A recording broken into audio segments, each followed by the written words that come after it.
There was a boy born in Rome in the year 121, born into unimaginable wealth and power, a boy who would become the most powerful man on earth, the Emperor of Rome.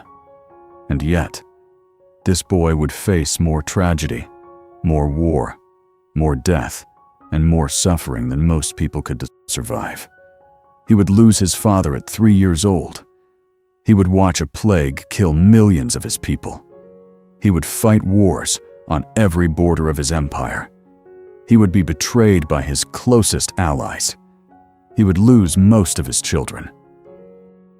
And at the end of his life, he would face the greatest failure of all.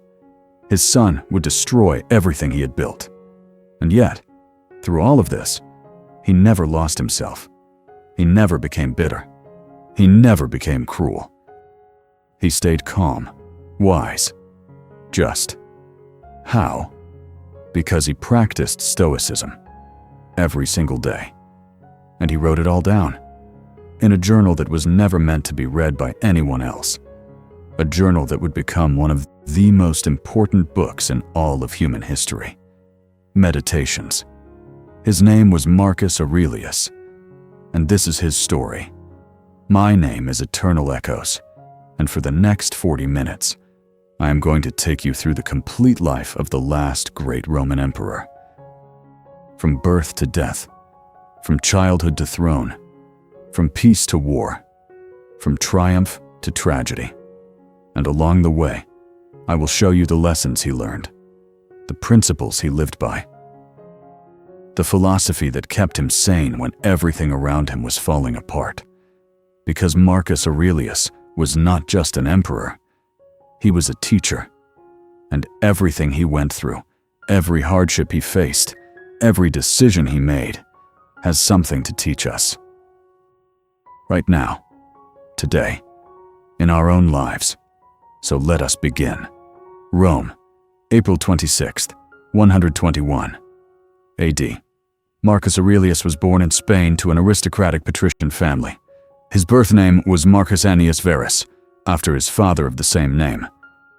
On the surface, he had everything. His paternal grandfather served as consul twice, and his maternal grandmother was heiress to one of the most massive of Roman fortunes. His family was powerful, connected, wealthy beyond measure. But wealth could not protect him from the tragedy.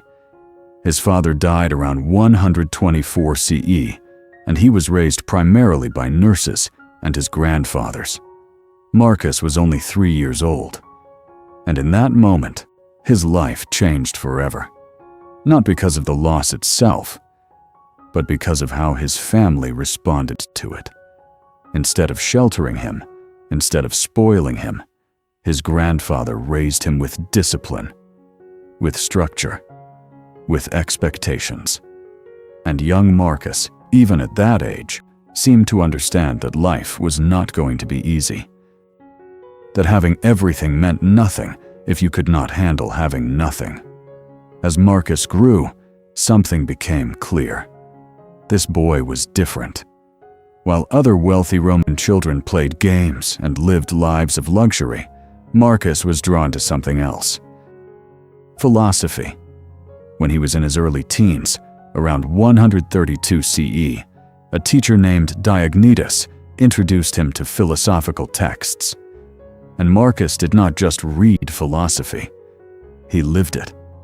He affected a typically cynic lifestyle of dressing in a rough woolen cloak and sleeping on the ground or the floor of his room instead of his bed.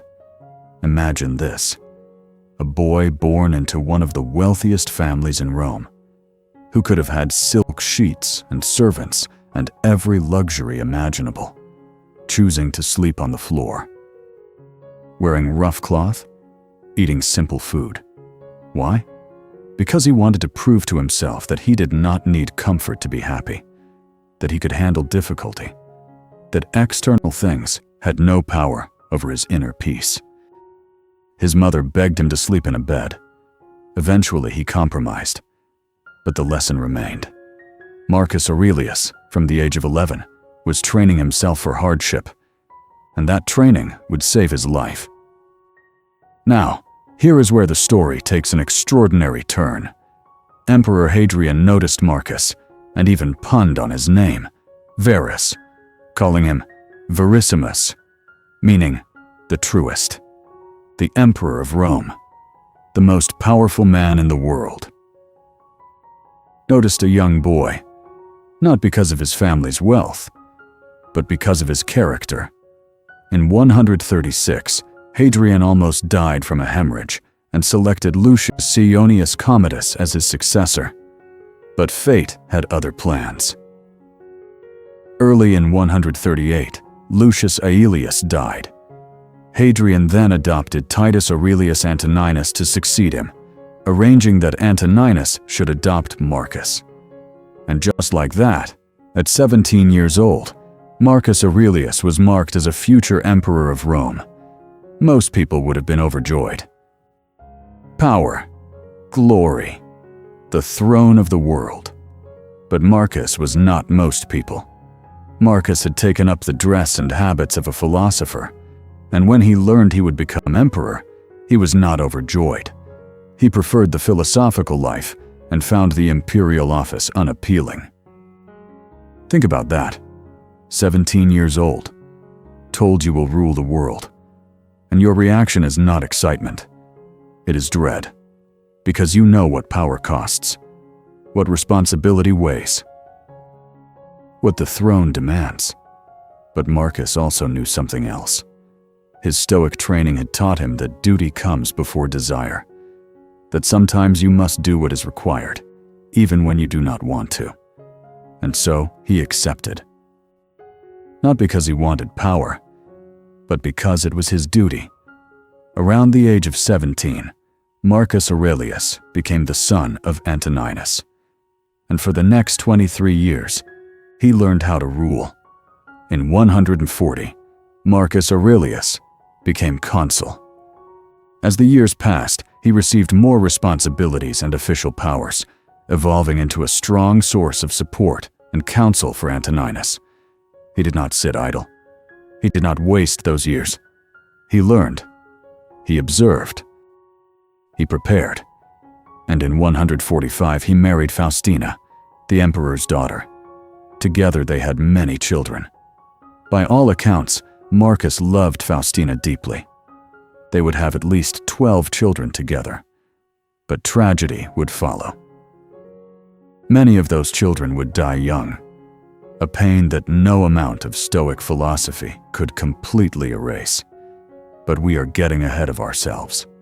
For now, Marcus was learning, and his teacher was one of the greatest emperors Rome had ever known. Antoninus Pius, a man of peace, of wisdom, of justice. And Marcus watched everything. How Antoninus handled conflict, how he made decisions, how he balanced power with compassion, how he stayed calm when others panicked. And Marcus wrote it all down, in letters, in notes, in his mind, preparing for the day when he would have to do it all himself. That day came on March 7th, 161 AD. 2 days before his death, Antoninus Pius was at his ancestral estate. He ate Alpine cheese at dinner, quite greedily. In the night, he vomited. He had a fever the next day. He passed the state and his daughter to Marcus. And just like that, Marcus Aurelius became emperor of Rome. He was 40 years old. He had spent 23 years preparing. But nothing could have prepared him for what was about to come, because the peaceful reign of Antoninus Pius was over, and the reign of Marcus Aurelius would be defined by one thing: crisis. Constant, unending crisis. Most sources indicate that Antoninus selected him as his only successor, but Marcus Aurelius insisted that his adopted brother Lucius Verus served as his co-ruler. This was unprecedented. Rome had never had 2 emperors, but Marcus believed in sharing power, not because he was weak, but because he believed in partnership over domination. And for a time, it worked, but the peace would not last. The joint reign of the two brothers was marked by war and disease. In the 160s, they battled with the Parthian Empire for control over lands in the east. War broke out almost immediately. The Parthians, a powerful empire in the east, invaded Roman territory. Verus oversaw the war effort, while Marcus Aurelius stayed in Rome. Much of their success in this conflict has been attributed to the generals working under Verus. Rome won, but the victory came with a terrible cost. Returning soldiers brought some type of disease back with them to Rome, which lingered for years and wiped out a portion of the population. The Antonine Plague, one of the deadliest pandemics in human history. Millions died. Entire cities were devastated. The economy collapsed. And Marcus, the philosopher emperor, had to watch his people die. Every single day. And there was nothing he could do to stop it. Imagine this. You are the most powerful man in the world, and you are completely powerless to save your people. How do you stay sane? How do you not break? Marcus turned to his philosophy. He wrote in his journal. He reminded himself of what he could control and what he could not. He reminded himself that death is natural. That everyone dies. That his job was not to prevent death. His job was to lead with wisdom and compassion while people were still alive. And so he did. He organized relief efforts. He funded medical care. He stayed in Rome when he could have fled to safety. And through it all, he wrote, in what would become Meditations. But the crisis was not over. As the Parthian War ended, the two rulers had to face another military conflict with German tribes into the late 160s. German tribes crossed the Danube River and attacked a Roman city. More war. After raising the necessary funds and troops, Marcus Aurelius and Verus went off to fight the invaders. And then, another tragedy. Verus died in 169, so Marcus Aurelius pushed on alone, attempting to drive away the Germans. His brother, his co-emperor, dead. Now Marcus was truly alone. The sole ruler of an empire in crisis. Plague still raging. Wars on every border. And the weight of it all on his shoulders. Most men would have broken. But Marcus had been preparing for this his entire life. Since he was 11 years old, sleeping on the floor, training himself for hardship. And now, that training was all that kept him going.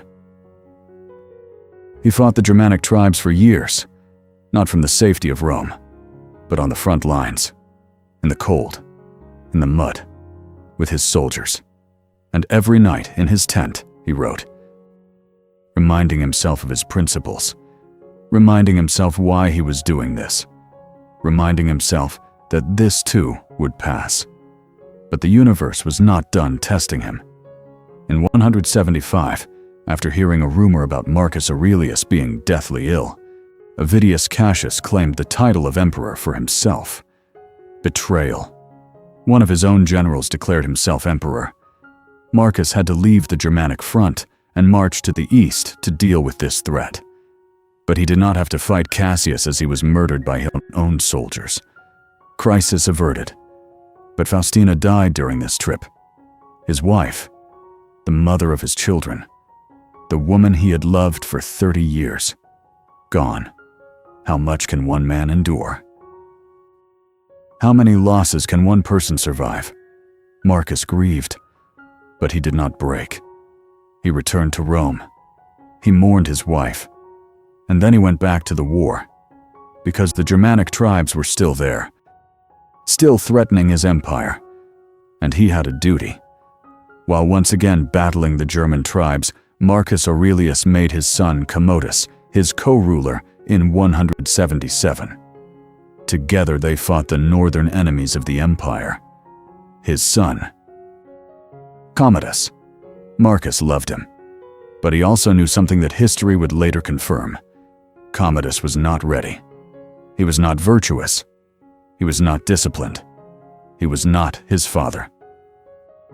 But Marcus hoped. He hoped that time and responsibility would change his son. That ruling beside him would teach Commodus what he needed to know. But deep down, Marcus must have known. This was his greatest failure. Marcus Aurelius even hoped to extend the empire's borders through this conflict, but Marcus Aurelius did not live long enough to see this vision to completion. On March 17, 180 AD, Marcus Aurelius died at age 58 in either Vienna or Serbia after returning from a military campaign against Germanic tribes. The official cause was illness, perhaps the plague, perhaps simply exhaustion. He had ruled for 19 years. 19 years of war, 19 years of crisis, 19 years of watching his people suffer and die. And through it all, he had stayed true to his principles. He had stayed calm. He had stayed just. He had stayed wise. But his son would not. Commodus would become one of the worst emperors in Roman history. Cruel, delusional, tyrannical. Everything Marcus was not. And within 12 years, Commodus would be assassinated. And everything Marcus had worked for would be undone. So was Marcus Aurelius a failure? Was his entire life a waste? No, because Marcus Aurelius left us something far more valuable than a peaceful empire. He left us his philosophy, his meditations, his reflections in the middle of campaigning and administration. The extent to which he intended it to be seen by others is uncertain. He was writing for himself, in his tent, at night, after days of war and death and suffering, reminding himself of the principles that kept him sane. And those principles, written 2,000 years ago, still work today. So let me share them with you now. The 15 most powerful lessons from the life of Marcus Aurelius. Lesson 1. You do not control what happens. You control how you respond. This was the foundation of everything Marcus believed. Marcus Aurelius wrote, "We suffer more often in imagination than in reality." Marcus could not control the plague. He could not control the wars. He could not control his son, but he could control how he responded to all of it. With wisdom, with compassion, with duty. And that is the only power any of us truly have. Lesson 2. Prepare for difficulty before it arrives. Marcus trained himself for hardship from childhood, sleeping on floors, wearing rough cloth, studying philosophy, not because he wanted to suffer, but because he knew suffering was coming. And when it came, he was ready. How are you preparing for the difficulties ahead? Lesson 3. Duty comes before desire. Marcus did not want to be emperor. He wanted to be a philosopher. But he became emperor anyway, because it was his duty. Your life will demand things from you that you do not want to give. The question is, will you answer that call? Lesson 4. Share power instead of hoarding it. Marcus insisted on having a co-emperor, not because he was weak, but because he believed in partnership. How can you share power in your own life? Lesson 5. Stay on the front lines with your people. Marcus fought beside his soldiers. He did not send them to die while he stayed safe in Rome. He suffered with them, and they loved him for it.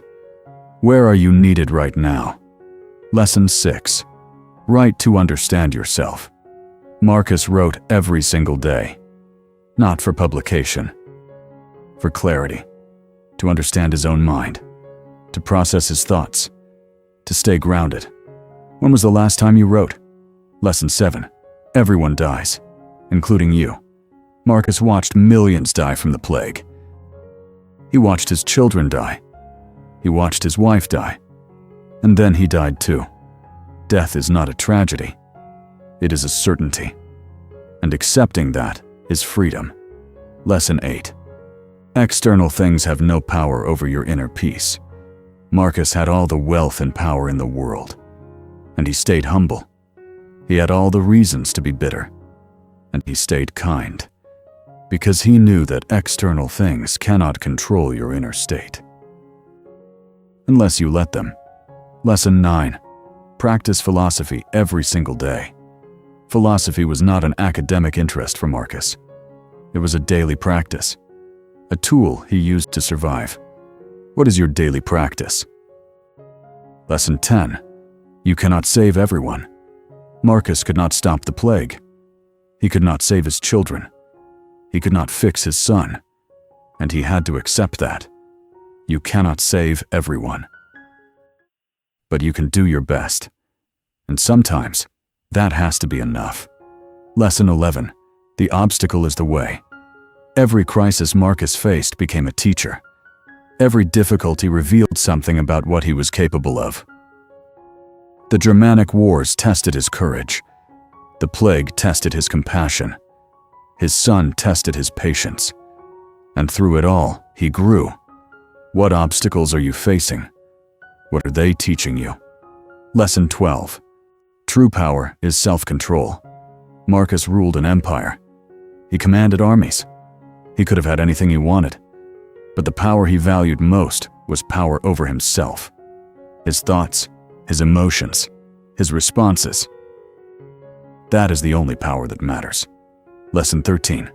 Your legacy is not your circumstances. Marcus's son destroyed his empire, but he could not destroy his father's legacy, because Marcus's legacy was not political. It was philosophical.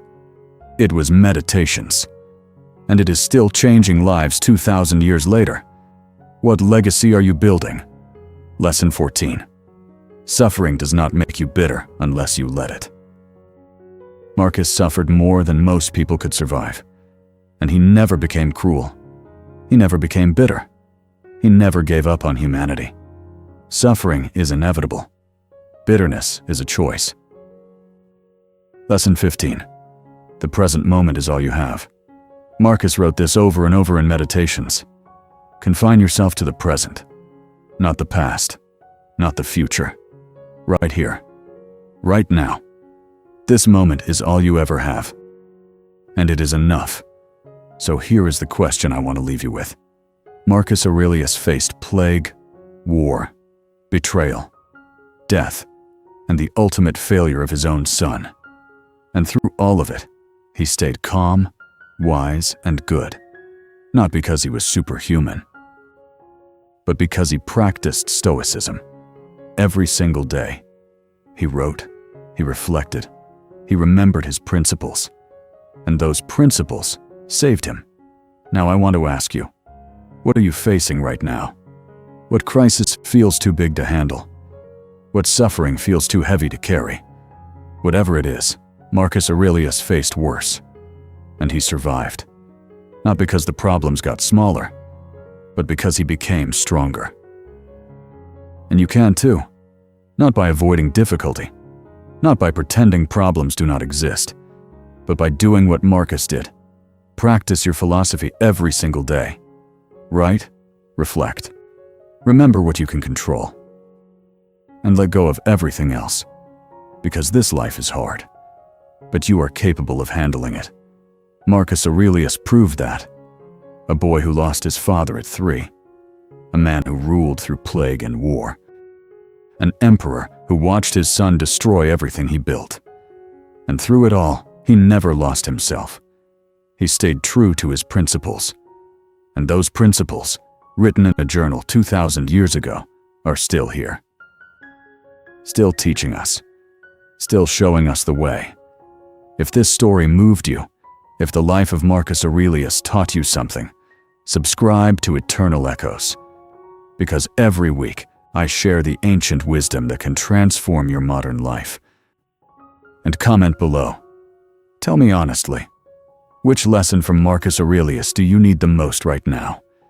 The Emperor is watching, and so is your destiny.